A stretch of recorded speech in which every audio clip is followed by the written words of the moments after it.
नमस्कार मित्रांनो, स्वागत आहे परत एकदा तुमच्या आवडत्या चॅनल हॅलो टीचरमध्ये.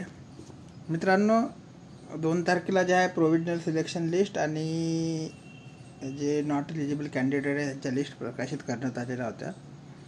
तर त्याच्याबद्दल सुद्धा आपण जाणणार आहोत. त्याच्या अगोदर जे कालचा परिपत्रक क्रमांक आहे डॉक्युमेंट्स व्हेरिफिकेशनचा, त्या परिपत्रक क्रमांकाबद्दल अगोदर बघूया. तर बघा, 67 नंबरचा परिपत्रक क्रमांक आहे आणि तारीख आहे 3/7/2024, म्हणजे कालचा परिपत्रक क्रमांक आहे. डॉक्युमेंट्स व्हेरिफिकेशनच्या संदर्भात आहे, ठीक आहे.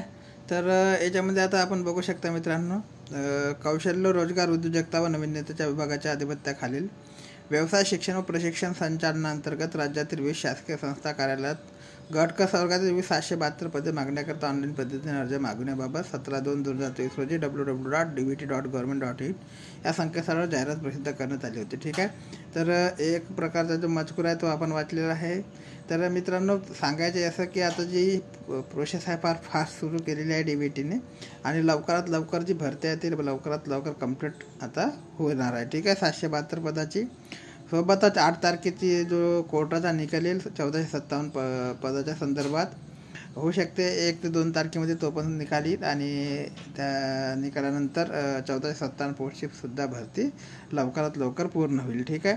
तर मित्रांनो, जाहिरातीच्या अनुषंगाने निदेशक पूर्व व्यावसायिक अभ्यासक्रम मेकॅनिकल टेक्नॉलॉजी, निदेशक पूर्व व्यावसायिक अभ्यासक्रम इलेक्ट्रिकल टेक्नॉलॉजी, निर्देशक पूर्व व्यावसायिक अभ्यासक्रम इलेक्ट्रॉनिक्स टेक्नॉलॉजी व निर्देशक पूर्व व्यावसायिक अभ्यासक्रम ऑटोमोबाईल सर्व्हिसिंग टेक्नॉलॉजी या पदासाठी अर्ज केलेल्या उमेदवारांची सामाजिक परीक्षा CBT 1 CBT 2 केव्हा घेण्यात आली ते सुद्धा याच्यात देण्यात आलेलं आहे.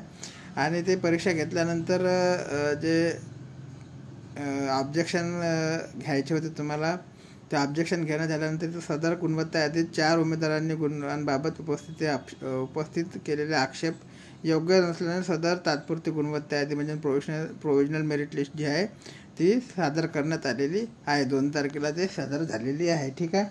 तर यापुढे सदर तात्पुरती गुणवत्ता यादी म्हणजे प्रोव्हिजनल मेरिट लिस्ट ही अंतिम गुणवत्ता यादी समजण्यात यावी, ठीक आहे. म्हणजे याच्यापुढे त्या प्रोव्हिजनल मेरिट लिस्टला जे आहे ते फायनल मेरिट लिस्ट यांनी सांगितलेलं आहे. याच्यानंतर जी फायनल मेरिट लिस्ट आहे ते लागणार नाही. डॉक्युमेंट्स व्हेरिफिकेशन कंप्लीट झाल्यानंतर फायनल सिलेक्शन लिस्ट लागेल, ठीक आहे. तर गुणवत्ता यादीतील उमेदवारांपैकी प्रथम टप्प्यात सोबतच यादीत दर्शवलेल्या उमेदवारांची प्रमाणपत्र कागदपत्र पडताळणी, ज्याला आपण डॉक्युमेंट्स व्हेरिफिकेशन म्हणतो, तर खाली दिलेल्या वेळापत्रकानुसार होणार आहे, ठीक आहे.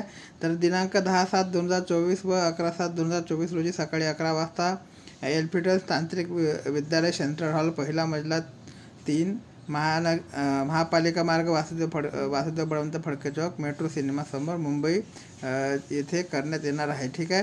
तरी उमेदवारांनी सोबतच्या पत्रात नमूद प्रमाणपत्र कागदपत्र मूळ प्रती साक्षांकित झेरॉक्स प्रती 3 संच, याच्यामध्ये 3 संच मागण्यात आलेले आहे. तुम्हाला अगोदर जे आहे ते 2 संच मागण्यात येत होते, परंतु आता तुम्हाला सेल्फ अटेस्टेड जे ओरिजिनल कागदपत्राचे 3 ज्या झेरॉक्स कॉप्या आहे त्या घेऊन जायच्या आहे, ठीक आहे. सोबतच तुम्हाला लेटेस्ट पासपोर्ट साईज फोटो 3 प्रती, ठीक आहे. आणि आता नुकताच काढलेला 3 पासपोर्ट साईज फोटोसुद्धा तुम्हाला घेऊन जायचा आहे.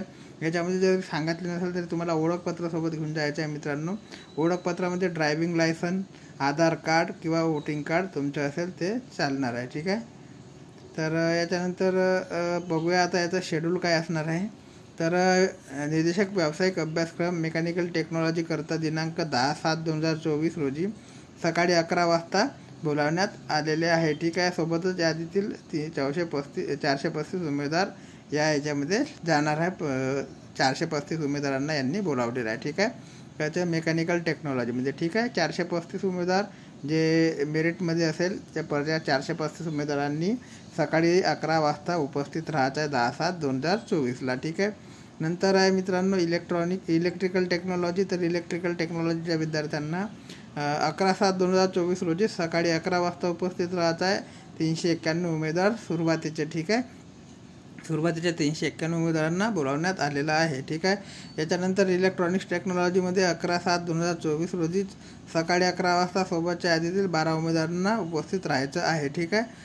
पहिले 12 उमेदवार यांनी बोलावलेले आहे. नंतर आहे निदेशक पूर्व व्यावसायिक अभ्यासक्रम ऑटोमोबाईल सर्व्हिसिंग टेक्नॉलॉजीमध्ये जे आहे ते सकाळी 11 वाजताच उपस्थित राहायचं आहे 10 उमेदवारांना. पहिले जे 10 उमेदवार असेल त्यांना उपस्थित राहायचं आहे. ठीक आहे मित्रांनो, तर आता बघूया की जे पहिले आहे मेकॅनिकल टेक्नॉलॉजीमध्ये 435 उमेदवार बोलावण्यात आलेले आहे आणि नंतर इलेक्ट्रिकल टेक्नॉलॉजीमध्ये 391 उमेदवार बोलवण्यात आलेले आहे आणि याच्यामध्ये इलेक्ट्रॉनिक्स टेक्नॉलॉजीमध्ये 12 उमेदवार आणि ऑटोमोबाईल सर्व्हिसिंग टेक्नॉलॉजीमध्ये 10 उमेदवारांना बोलवण्यात आलेलं आहे. ठीक आहे, तर आता बघूया मित्रांनो. आता जर बघायचं झालं मित्रांनो तर हे इन्फॉर्मेशनसुद्धा फार महत्त्वाचे आपल्याला त्यांनी जी दिलेली आहे.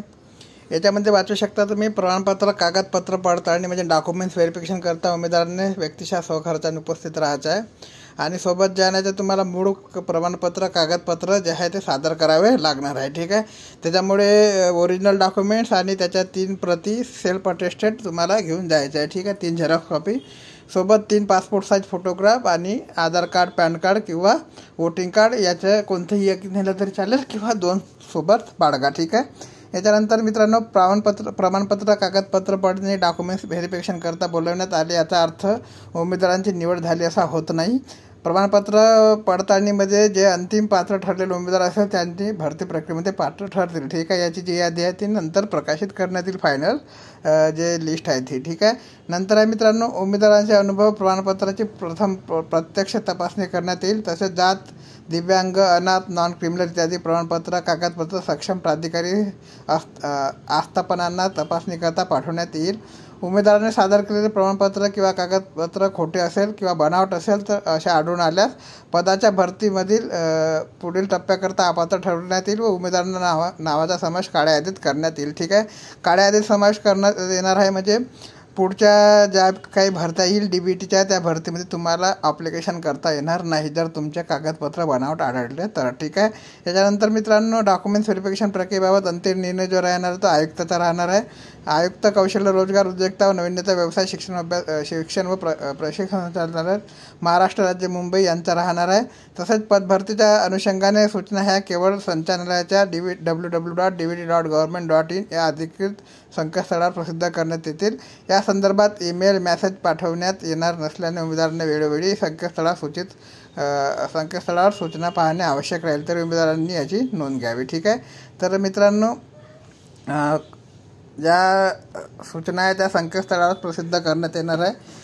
तुम्हाला जे DBTची साईट आहे वेळोवेळी चेक करायची आहे आणि कसल्याही प्रकारचे तुम्हाला ईमेल किंवा टेक्स्ट मेसेजची अपेक्षा बाळगायची नाही आहे. ठीक आहे, तर DBTच्या साईटवर जाऊन तुम्ही वेळोवेळी ज्या सूचना आहेत त्या चेक करू शकता. सोबतच तुम्हाला यूट्यूब चॅनलवर सुद्धा पूर्णपणे डिपेंड राहण्याची आवश्यकता नाही, कारण की जे यूट्यूब चॅनलवाले व्हिडिओ बनवत असतात किंवा मीसुद्धा जो व्हिडिओ बनवत असतो तो एकदम तुरंत व्हिडिओ बनवत नसतो. त्याच्यामुळे तुम्हाला जे राहायचं आहे ते आपल्या DBTच्या साईटशी निगडीत राहायचं आहे.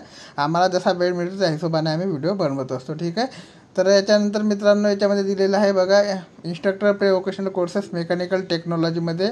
तर याच्यामध्ये कोणकोणत्या विद्यार्थ्यांना डॉक्युमेंट्स व्हेरिफिकेशनला जायचं आहे यांची सगळी नावे तुम्हाला याच्यामध्ये बघायला मिळणार आहे. ठीक आहे, तर असं हे एक परिपत्रक आहे मित्रांनो आणि फार महत्त्वाचं म्हणजे याच्यानंतरसुद्धा महत्त्वाचं आहे. काल मला मेसेज आलेलं होतं की माझ्या नावासमोर PT लिहून आलेलं आहे. असं 2-4 विद्यार्थ्यांचे मेसेज आले. PT म्हणजे नेमकं काय, तर PT म्हणजे पार्ट टाईम डिप्लोमा ऑर्डर होत असते मित्रांनो आणि त्याच्याबद्दलसुद्धा पूर्ण इन्फॉर्मेशन मी आता तुम्हाला थोड्या वेळात देत आहे. तर याच्यामध्ये तुम्ही लिस्ट बघू शकता. सेपरेट इथं जे इलेक्ट्रॉनिकल टेक्नॉलॉजीची सुद्धा लिस्ट टाकण्यात आलेली आहे. मुलांच्या नावासोबत लिस्ट टाकण्यात आलेली आहे, गोंधळ होऊ नये या कारणास्तव. ठीक आहे, तर डॉक्युमेंट आणि राहिला प्रश्न मित्रांनो वेटिंग लिस्ट. तर वेटिंग लिस्टसुद्धा मोठ्या प्रमाणात क्लिअर होण्याचे चान्सेस आहे. ठीक आहे, कारण की एक्सपिरियन्स फार महत्त्वाचा आहे या पोस्टकरता आणि एक्सपिरियन्स मागितला असल्यामुळे जे भरपूर काही विद्यार्थी राहणार आहे ते याच्यामध्ये डॉक्युमेंट्स व्हेरिफिकेशनमध्ये अंडर व्हेरिफिकेशन राहत असतात. तर एक्सपिरियन्स फार महत्त्वाचा ठरणार आहे. ठीक आहे, तर मित्रांनो याच्यामध्ये बघू शकता याच्यामध्ये इलेक्ट्रॉनिक टेक्नॉलॉजीचे 12 विद्यार्थ्यांची सुद्धा लिस्ट याच्यामध्ये देण्यात आलेली आहे, जे 12 विद्यार्थी बोलवण्यात आलेले आहे. ठीक आहे, त्याच्यामध्ये तुम्ही बघू शकता की पहिल्या नंबरचा जो विद्यार्थी आहे तो OBC कॅटेगरीमधनं आहे आणि 12व्या नंबरला सुद्धा OBC कॅटेगरीमधनं विद्यार्थी बोलावण्यात आलेला आहे.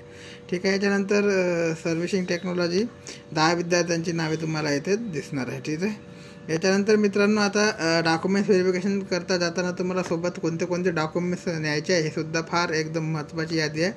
तुमच्याकडे जर डॉक्युमेंट्स नसेल तर कृपया जे डॉक्युमेंट्स तुमच्याकडे नसेल ते लवकरात लवकर काढून घ्या, ठीक आहे. तर मित्रांनो समजा तुमच्या नावात काही बदल वगैरे झाला असेल तर त्याच्यासुद्धा तुम्हाला सर्टिफिकेट सोबत न्यायचं आहे, किंवा तुमच्या नावात काही स्पेलिंग मिस्टेक असेल तर तुम्हाला ॲप्युडेट करून सोबत न्यायचं आहे. जर नाही केलं आता ॲप्युडेट नंतर तुम्हाला वेळ दिला जातो, नंतर सुद्धा तुम्ही जॉईनिंग चार्जेस ॲप्युडेट सबमिट करू शकता, ठीक आहे. तर याच्यामध्ये बघू शकता मित्रांनो अधिवास प्रमाणपत्र डोमिसाईल सर्टिफिकेट आवश्यक आहे आणि ते कोणाकरता आवश्यक आहे शहरामध्ये बघू शकता सर्व उमेदवारांकरता आवश्यक आहे. सर्व उमेदवार म्हणजे कोणत्याही कॅटेगरीचे असो, हँडिकॅप असो, काहीही असो, सगळ्यांना हे सर्टिफिकेट डोमिसाईल सर्टिफिकेट असणे आवश्यक आहे, ठीक आहे. तर याच्यानंतर वयाचा पुरावा सर्व उमेदवारांकरता आवश्यक आहे मित्रांनो. एज्युकेशनल क्वालिफिकेशन सर्व उमेदवारांकरता आवश्यक आहे. एक्सपिरियन्स सर्टिफिकेट आता हा फार महत्त्वाचा चॅप्टर याच्यामध्ये आहे अनुभव प्रमाणपत्राचा. तर संबंधित पदासाठी जाहिरातीमध्ये नमूद केलेला अनुभव धारण करत असल्याबाबतचे प्रमाणपत्र, ठीक आहे. तर याच्याकरता मित्रांनो ज्या पोस्टकरता एक्सपिरियन्स त्यांनी मागितलेला आहे त्या पदाकरता एक्सपिरियन्स फार महत्त्वाचा ठरणार आहे, ठीक आहे. तर सर्व उमेदवारांकरता आवश्यक अनुभव प्रमाणपत्राची सत्यता पडताळणी करण्याकरता अनुभव प्रमाणपत्रासोबत सदर कालावधीत संबंधित स्थापनेतील दिलेल्या मासिक वेतन चिठ्ठ्या म्हणजे सॅलरी स्लिप आपण ज्याला म्हणतो, याच्याबरोबरच वेतनाबाबतच्या बँक पासबुकमधील नोंदी, भविष्य निर्वाह निधी, वर्गणीच्या नोंदी इत्यादी पुरावे उमेदवारांना सादर करावे लागणार आहे, ठीक आहे. आता मित्रांनो भरपूर काय असे लोकांचे मेसेज मला फोनसुद्धा आलेले होते की सर आम्ही जॉब केला आहे परंतु आमच्याकडे जे आहे तर सॅलरी स्लिप नाही, कारण की आम्हाला जे पेमेंट दिले जात होतं ते कॅश दिलेलं जात होतं. तर तुम्हाला असे काही विद्यार्थी असेल तर तुम्हाला ते मेन्शन करून घ्यायचं आहे आणि DBTला सांगायचे आहे, ठीक आहे. तर कॅश पेमेंट देत असलेल्या विद्यार्थ्यांना सॅलरी स्लिप नसेल तर जे फिजिकल व्हेरिफिकेशन होत असतं त्या फिजिकल व्हेरिफिकेशनच्या माध्यमातून सुद्धा जे आहे ते तुमचं पडताळणी होऊ शकते, ठीक आहे. याच्यानंतर लहान कुटुंबाचे प्रतिज्ञापत्र तर उमेदवारांचे स्वाक्षरी असलेले सोबतच्या विहित नमुन्यातील प्रतिज्ञापत्र सर्व उमेदवारांकरता आवश्यक आहे. आणि मित्रांनो अनुभव प्रमाणपत्राच्या बाबतीत सांगायचं झालं तर बघा जी एक्सपिरियन्स सर्टिफिकेट आहे डुप्लिकेट बनवले जाते, त्याच्यामुळे जे DBTने तुम्हाला एक्सपिरियन्स सर्टिफिकेट सोबत सॅलरी स्लिप वगैरे त्या मागितलेल्या आहेत पुराव्याखातीर.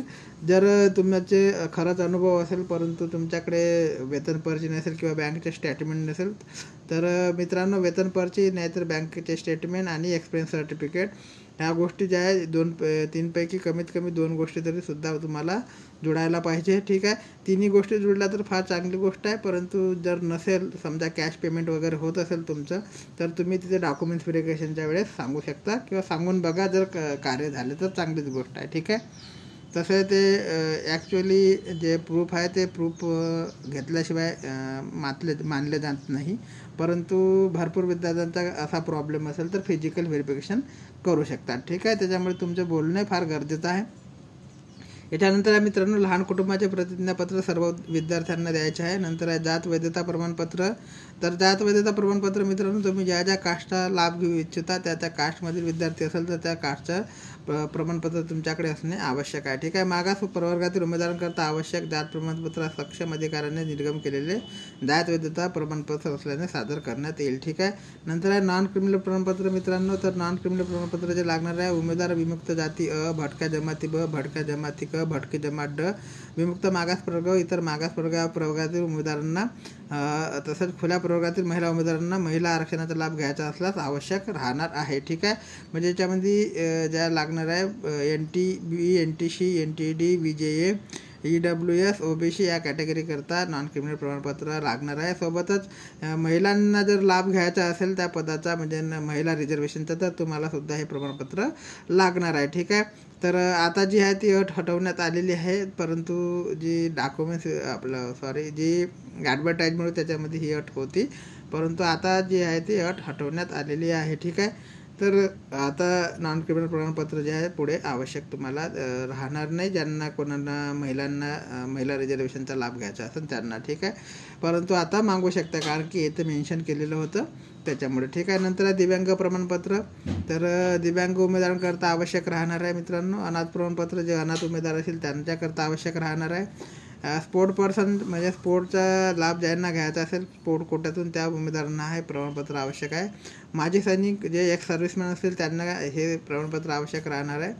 प्रकल्पग्रस्ताचा दाखला उमेदवाराच्या प्रकल्पग्रस्त असल्यास त्यांना ज्या प्रकल्पग्रस्तातून रिझर्वेशन घ्यायचं असेल तर त्यांच्याकरता हे उपस्थित राहणार आहे. ठीक आहे, म्हणजे त्यांच्याकरता आवश्यक राहणार आहे प्रकल्पग्रस्ताचा दाखला. ठीक आहे, आणि प्रकल्पग्रस्ताच्या दाखल्यात उमेदवारांच्या नावाचा उल्लेख असणे आवश्यक आहे. ठीक आहे, जर प्रकल्पग्रस्ताच्या दाखल्यात उमेदवाराच्या नावाचा उल्लेख नसेल तर मग प्रॉब्लेम जाऊ शकतो. ठीक आहे, भूकंपग्रस्ताचा दाखला उमेदवार भूकंपग्रस्त असल्यास त्यांच्याकरता आवश्यक राहणार आहे.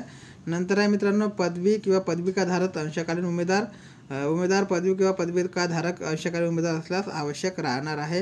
हरकत प्रमाणपत्र म्हणजे ज्याला आपण NOC म्हणतो, तर NOC केंद्र किंवा राज्य शासनातील सेवेतील कर्मचाऱ्यांना रुजू झाल्यानंतर मागील सेवेचा लाभ घ्यायचा असल्यास आवश्यक राहणार आहे. ठीक आहे, म्हणजे समजा मित्रांनो जे लोक ऑलरेडी जॉबवर असतील राज्य सरकारच्या किंवा केंद्र सरकारच्या म्हणजे स्टेट गव्हर्नमेंट किंवा सेंट्रल गव्हर्नमेंट, तर ह्या जॉबवर असणाऱ्या उमेदवारांना जो आहे ती NOC घ्यायची असते. NOC घेतल्यानंतर त्यांची जी सर्व्हिस असते ते सर्व्हिस पुढे काउंट होत असते, त्याच्याकरता NOC आवश्यक असते. ठीक आहे, नंतर आहे मित्रांनो संगणकहर्ता प्रमाणपत्र उमेदवार शासनाने विहित केलेल्या संगणकहर्ता धारण करत असल्याचं प्रमाणपत्र आवश्यक राहणार आहे. ठीक आहे, नंतर आहे नावात बदल झाल्याचं प्रमाणपत्र. जर तुम्ही विवाहित महिला असाल तर विवाहित महिलाचे जे नाव आहे ते ऑटोमॅटिक चेंज होत असते, त्याच्यामुळे त्यांना जे आहे ते मॅरेज सर्टिफिकेट जोडले तरी चालेल. ठीक आहे, परंतु कोणाच्या नावात पुरुषांच्या नावात वगैरे काही बदल झाला असेल काही कारणास्तव तर त्याच्याबद्दलचं प्रमाणपत्र तुम्हाला लागणार आहे किंवा राजपत्र लागणार आहे.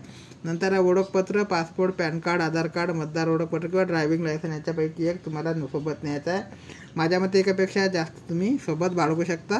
ठीक आहे, याच्यानंतर आहे मित्रांनो गुणपत्रक प्रमाणपत्र उमेदवारांच्या गुणपत्र प्रमाणपत्रावर ग्रेड किंवा क्रेडिट सिस्टम कन्व्हर्शन फॉर्म्युला दर्शवलेला असल्यास ते लागणार आहे. ठीक आहे, तर मित्रांनो याच्यानंतर उपरोक्त प्रमाणपत्र कागदपत्रांनी यादी ही नमुन्या दाखल असून या व्यतिरिक्त उमेदवारांनी ऑनलाईन अर्जात नमूद केलेल्या माहितीशी संबंधित दस्तावेज कागदपत्र सोबत आणणे आवश्यक राहील. अधिक माहितीकरता संचालनाची जाहिरात क्रमांक 1/2022 तसेच संचालनालय स्तरावरून वेळोवेळी प्रसिद्ध करण्यात आलेल्या परिपत्रकातील तरतूद उमेदवारांनी पाहाव्यात. ठीक आहे, तर याच्या व्यतिरिक्त जर तुम्ही फॉर्म भरता आणखी काही ॲडिशनल सर्टिफिकेट जोडले असेल तर ते सुद्धा तुम्हाला सोबत घेऊन जायचे आहे. मित्रांनो लहान कुटुंबाचे जे प्रतिज्ञापत्र आहे त्याची जी एक प्रत तुम्हाला याच्यात देण्यात आलेली आहे तर ही प्रिंट काढून तुम्हाला सोबत घेऊन जायचे आहे आणि भरून घ्यायचे आहे. ठीक आहे, तर अशा प्रकारचे जे आहे ते मित्रांनो डॉक्युमेंट्स व्हेरिफिकेशनचा शेड्यूल आहे, डॉक्युमेंट्स आहे. आणि याच्यानंतर राहिला प्रश्न तर तो प्रश्न म्हणजे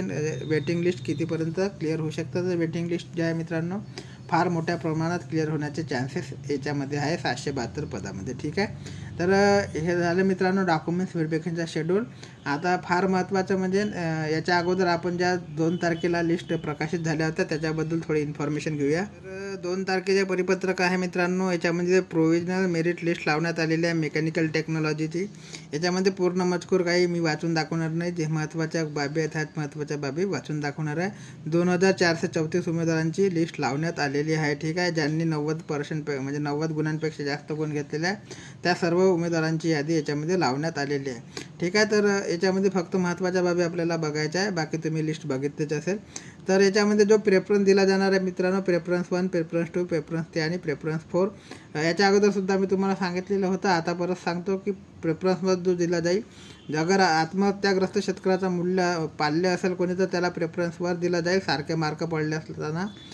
याच्यानंतर जर समजा प्रेफरन्स 1मध्ये एकापेक्षा जास्त कॅन्डिडेट असेल किंवा एकापेक्षा जास्त कॅन्डिडेट असल्यानंतर जो आहे तो प्रेफरन्स दिला जातो. त्याच्यामुळे समजा प्रेफरन्स 1 आत्महत्याग्रस्त शेतकऱ्याचा पाल्य 2 किंवा 2पेक्षा जास्त असेल तर नंतर जो प्राधान्यक्रम दिला जाईल मित्रांनो तो जो आहे उमेदवार आत्महत्याग्रस्त शेतकरी पाल्य असल्यास वयाने ज्येष्ठ असल्यास उमेदवारांना प्राधान्य दिला जाईल. ठीक आहे, समजा आत्महत्याग्रस्त शेतकऱ्याचा पाल्य नसेल हे मॅच होत नसेल किंवा मॅच होत असेल तर दुसरा जो प्राधान्य दिला जाणार आहे जो विद्यार्थी वयाने मोठा असेल त्याला दिला जाईल. ठीक आहे, तिसरी नंबरचा जो प्रेफरन्स 3 आहे मित्रांनो तो दिला जाईल ज्यांचं उच्च शिक्षण असेल त्यांना. ठीक आहे, आणि 4थ्या नंबरचा जो प्रेफरन्स आहे मित्रांनो तो दिला जाईल ह्या तिन्ही अटी जर एकसारख्या येत असेल किंवा एकसारख्या येत नसेल परंतु मार्क जर सारखे असेल तर ज्या उच्च शिक्षणामध्ये म्हणजे किमान शैक्षणिक अर्थमध्ये उच्चतर गुण प्राप्त केल्या उमेदवारांना. म्हणजे समजा आता तुम्हाला जर याच्यात ग्रॅज्युएशन मागितलेलं असेल, ग्रॅज्युएशनने बेसिक क्वालिफिकेशन असेल, तर ग्रॅज्युएशनमध्ये ज्याला जास्त मार्क असेल त्याला प्राधान्य दिलं जाईल. ठीक आहे. ह्या तिन्ही अटी सारख्या येत असेल तेव्हा किंवा तिन्ही अटी सारख्या येत नसेल तेव्हा आणि मार्क सारखे असेल तेव्हा. ठीक आहे. तर याच्यानंतर तात्पुरता गुणवत्ता यादीमधील उमेदवारांचे ऑनलाईन अर्ज सादर करण्यात भरलेल्या माहितीच्या आधारे जे आहे ती डॉक्युमेंट्स व्हेरिफिकेशनची लिस्ट लावण्यात आलेली आहे. ठीक आहे. याच्यानंतर मित्रांनो जे तुम्हाला काल विद्यार्थ्यांचे मला फोन आलेले होते, मॅसेजसुद्धा आलेले होती. सर माझ्या नावासमोर जे आहे ते PT लिहून आलेलं आहे, PE लिहून आलेलं आहे, तर नेमकं ते काय आहे. तर मित्रांनो तुम्ही फॉर्म भरत असताना तुम्हाला जो कोटा सिलेक्ट करायचा असतो त्या कोट्यातून तुम्ही फॉर्म भरत असता, ज्याला आपण हॉरिझॉन्टल रिझर्वेशन म्हणतो. तर हॉरिझॉन्टल रिझर्वेशन तुम्ही सिलेक्ट केलेलं असेल तर त्याच्यामुळे तुमच्या नावासमोर त्या हॉरिझॉन्टल रिझर्वेशनचं जे आहे ते आलेलं असतं. PT आहात का PE आहात. आता त्यांचं जे लॉंग फॉर्म आहे मी तुम्हाला याच्या अगोदरसुद्धा सांगितलेलं होतं, आता परत एकदा सांगतो. ठीक आहे. आणि पूर्ण लिस्ट मी आता याच्यात वाचणार नाही, तुम्हाला किती लोकांची लिस्ट लागली आहे हे माहीतच आहे. डॉक्युमेंट्स व्हेरिफिकेशन वाचून दाखवलेलं, डॉक्युमेंट्स कोणते न्यायचे आहेत हे सुद्धा सांगितलेलं आहे. बाकी काही प्रॉब्लेम आला तर तुम्ही मला कमेंट बॉक्समध्ये कमेंट करून विचारू शकता. ठीक आहे. तर आता चला बघूया हॉरिझॉन्टल रिझर्वेशन नेमकं काय आहे. LDS. ठीक आहे. LDS जे आहे ते फिमेलला मिळत असतं. आता फिमेलला नॉन क्रिमिनल सर्टिफिकेट ओपनच्या फिमेलनी जर जोडलं तर LDS जागा मिळत असते. ठीक आहे. क्लिअर झालं. याच्यानंतर आहे मित्रांनो SP रिझर्वेशन. ज्यांच्या नावासमोर SP असेल म्हणजे तो स्पोर्ट पर्सन असेल आणि ते स्पोर्ट पर्सन तुम्ही सिलेक्ट केलेलं असेल की आम्हाला स्पोर्ट कोट्यातून जे आहे ते शीट पाहिजे तेव्हाच तुमच्या नावापुढे येत असतं, अदरवाईज असं येत नसतं. नंतर एक सर्व्हिसमॅन जर असाल तर एक सर्व्हिसमॅनमध्ये तुम्ही फॉर्म भरला असाल त्याच्यावर तेव्हा एक सर्व्हिसमॅन तुमच्या नावापुढं लिहून आलेला आहे. ठीक आहे. नंतर आहे मित्रांनो PA प्रोजेक्ट एफेक्टेड म्हणजे प्रकल्पग्रस्त आपण ज्याला म्हणतो त्यांच्याकरता आहे, त्यांच्या नावासमोर PA लिहून येणार आहे. ज्या भूकंपग्रस्त असेल त्यांच्या नावासमोर EA लिहून येणार आहे. नंतर आहे PTच्या संदर्भात फार विद्यार्थ्यांनी मला कॉल केलेला आहे. जर तुम्ही पार्ट टाईम डिप्लोमा होल्डर नसाल मित्रांनो, तुम्ही फॉर्म भरताना ते सिलेक्ट केलेलं असाल त्याच्यामुळे तुमच्या नावासमोर PT लिहून आलेलं आहे. ठीक आहे. अदरवाईज आलेलं नसतं. जर तुम्ही फॉर्म भरत आहात तुम्हाला PT रिझर्वेशन काय आहे ते माहीत नसेल तर फार दुःखाची गोष्ट आहे मित्रांनो. कारण की PT हे रिझर्वेशन जे आहे ते पार्ट टाईम डिप्लोमा होल्डर जे असतात, ज्याला आपण अंशकालीन पदवीधर म्हणतो, त्यांच्या नावासमोर PT लिहून येत असतं. ठीक आहे. नंतर आहे PWD. जे डिसॅबिलिटी कॅन्डिडेट असेल त्यांच्यासमोर म्हणजे हँडिकॅप कॅन्डिडेटच्या समोर PWD आणि जे अनाथ असेल त्यांच्यासमोर ORP. ठीक आहे. हे लिहून येत असतं. ठीक आहे. तर असं आलेलं आहे. नंतर आहे मित्रांनो प्रेफरन्स 1, प्रेफरन्स 2, प्रेफरन्स 3 आणि प्रेफरन्स 4 मी तुम्हाला सांगितलंच आहे. प्रेफरन्स 1 म्हणजे आत्महत्याग्रस्त शेतकऱ्यांचा पाल्य. प्रेफरन्स 2 आत्महत्याग्रस्त शेतकऱ्याचा पाल्य असेल एकापेक्षा जास्त तर मग तो 2 नंबर जो दिला जाईल किंवा नसेल. ठीक आहे. एकापेक्षा जास्त सुरुवातीला तर आत्महत्या शेतकऱ्याचा पाल्य असेल तर त्याला प्राधान्य दिले जाईल. एकापेक्षा जास्त आत्महत्याग्रस्त शेतकऱ्याचे पाल्य असेल, 2 कॅन्डिडेट 3 कॅन्डिडेट आणि मार्क सेम असेल तर त्या संदर्भात किंवा मार्क सेम असताना जर आत्महत्याग्रस्त शेतकऱ्याचे पाल्य जरी नसाल तरी प्रेफरन्स 2 दिला जाईल आणि प्रेफरन्स 2 जो दिला जाईल तो वयाने मोठ्या असलेल्या विद्यार्थ्यांना. ठीक आहे. नंतर आहे प्रेफरन्स 3 मित्रांनो हायर क्वालिफिकेशनवाल्यांना आणि प्रेफरन्स 4 बेसिक क्वालिफिकेशन म्हणजे ज्याला मार्क जास्त असेल त्यांना. ठीक आहे. अशा प्रकारे प्रेफरन्स दिला जाईल. ठीक आहे. तर अशा प्रकारची ही जी यादी होती मित्रांनो, तर सगळ्या लिस्ट तुम्ही वाचल्यात असेल. पूर्ण मी लिस्ट काही तुम्हाला याच्यात दाखवणार नाही. बाकी तुम्ही टेलिग्राम चॅनलला असाल तर टेलिग्राम चॅनलवरती मी ऑलरेडी लिस्ट टाकत आहे आणि साईडवरती सुद्धा तुम्हाला सर्व लिस्ट मिळणार आहे. तर साईडवरती सुद्धा तुम्ही त्या लिस्ट ज्या आहे त्या डाउनलोड करू शकता. बाकी काही अपडेट माहिती आली तर चॅनलच्या माध्यमातून तुमच्यापर्यंत पोहोचवण्याचे कार्य नक्की केले जाईल. तोपर्यंत जय हिंद, जय महाराष्ट्र, जय शिवराय.